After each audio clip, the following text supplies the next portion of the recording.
is next on the call today. The Crimson Tide will host Wisconsin on Saturday at 11 a.m. Central on ABC. And, Coach, while we wait on any questions, if you could take a moment to comment on your squad as you enter Saturday's home game versus Wisconsin. Yeah, it was good to be back home in Bryant-Denny on Saturday and get to do that again here this weekend. We took a step forward and get to Monroe, but we know it's going to take another level of physicality, strain, execution, discipline this week against a team that prides themselves on those very things. And so, as a defense, they've only given up 67 yards total in 2 games rushing and 10 points. Offensively, they're going to shift motion, challenge you, physicality, but then also get you with the gotcha plays and gimmicks, the reverses, all of it. So everyone's got to really do a good job of being disciplined and doing their job and bringing a high level of intensity and physicality. First up, we have Mike Rodak of 24/7. Yeah, Kalen, just wanted to ask about the injured players, also including Danny Lewis in that group, and then just the roster status of Aaron Hampton as well. Bubba. Okay. Bubba's not been with us for quite a while, so going to early fall camp.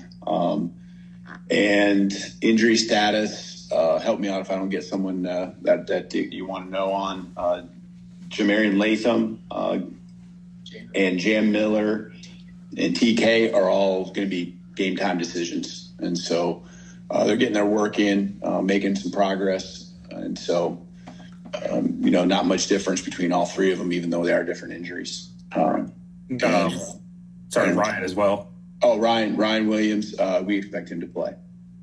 And then, one more, Danny Lewis from. Yeah, Danny Lewis is still. Danny Lewis will be out this weekend still, but is making progress. Thank you. Yep. Next is Colin Gay of the Tuscaloosa News. Hey, Kalen, I'm curious about what next steps you want to see out of Isaiah Horton. I guess through his first 2 games, what you've seen out of him and what you want to, see him do in your offense moving forward. Yeah, in the first game, unfortunate, just got dinged up and was really limited. And, by the mid part of last week, really was back and rolling. And I thought he did a really nice job, continuing to get in the groove with Ty in particular.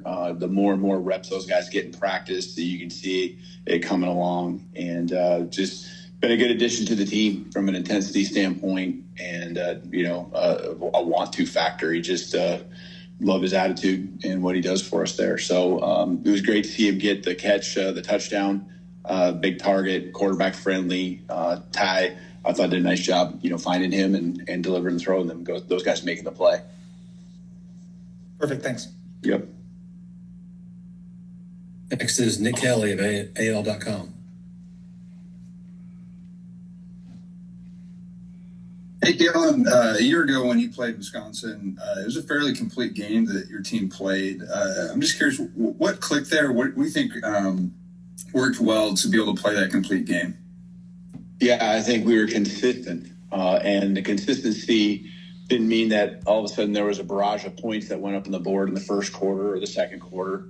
If we were behind early, 3-0, and battled, put some good drives together, got a takeaway or 2, and right at the end of the first half was really a big piece. And I talked to the team about that this summer, about just continuing to, take punches and keep the pedal down, and good things will happen. But we got the ball back. Well, they had the ball actually about ready to go in and score in our territory at the end of the first half, and we got to stop and got 7 points on the board and turned around and got the ball again and got 7 more. And really that was just a great moment for us to understand why you finish the half, why you come out and start the half with great intensity. So that certainly eased the game. And then we just continued to settle in and everyone did their job. They played physical, and even though that's going to be what it's going to take this week, these the ball might not be in your hands as much. They're going to try to ball control. They're 35 to 25 time of possession in the 2 games they've played, and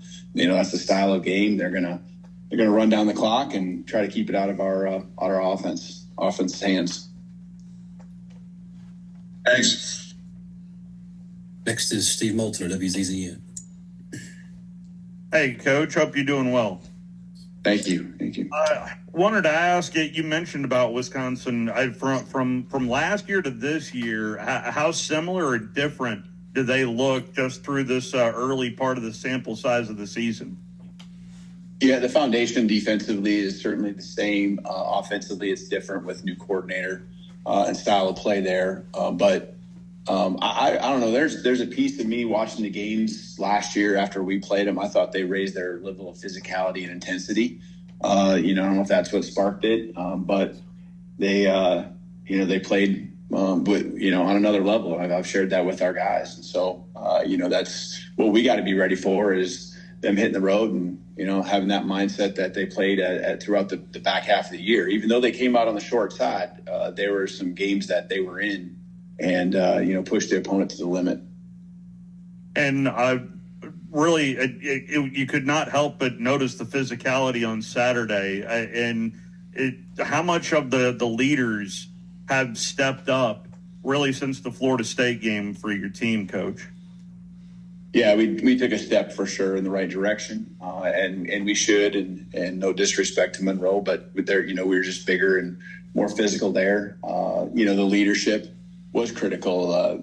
Just the energy that they brought and intentionality that was seen throughout the week, and it was on the practice field. It was in the meeting rooms. I was happy to see the guys, go out there and will it to happen. And know that there might be times when you take a punch and, the question is going to be how hard are you going to punch back and how many times you're going to punch back. And that's going to be what it's going to take this week and then some. Thank you, Coach. You bet. If there are any final questions for Coach, please use the raise hand function.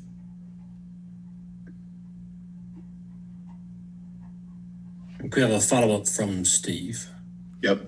Coach, I do. I heard you talk earlier in the week about playing multiple quarterbacks. Is that a week-by-week thing of just purely how they look on the practice field heading into a Saturday for you, Coach? We just felt that after week one and just how the game went, again, we preach competition across the board at all positions. And so it was a decision earlier in the week because we had the conversations with the quarterbacks on that Monday. But it certainly raised their level. And, it was something that was seen in how they executed and, with the completion percentage of one thing. But just I thought they were really sharp, really crisp in everything they did, from the body language to the play calling to just execution and making the throws that they needed to make to help us be successful. Is there anything you look in particular if a guy is, say, on a heater of not wanting to spoil that, if you know what I mean, Coach? Yeah, and we were intentional on wanting to get Austin in specifically in the second quarter, and Ty had done some pretty nice things. So yeah, we might have spoiled that in some ways, but that was what's really great to see is Ty not flinch, Ty support Austin go out there, have some success, and then Ty get back right in it and go have kind of take off from where he had just ended. So I was really pleased with Ty's response from the beginning of the week all the way through the end. Just really bowed up and took it as competition and understanding that that's one of the staples in our program, and he rose to the challenge. Thank you, Coach. You bet. Coach, we'll finish you up with Mike Griffith of the AJC. Coach, I saw the oversight committee approve the portal window 2nd through the 12th. I think there's one more step ahead for that. But what's the significance of moving the portal window to those dates and shrinking the number of available transfer dates for the student athletes? Well, I think most guys know when, or not when, but if they're going to have interest in entering the portal. And so you don't think you need these long windows.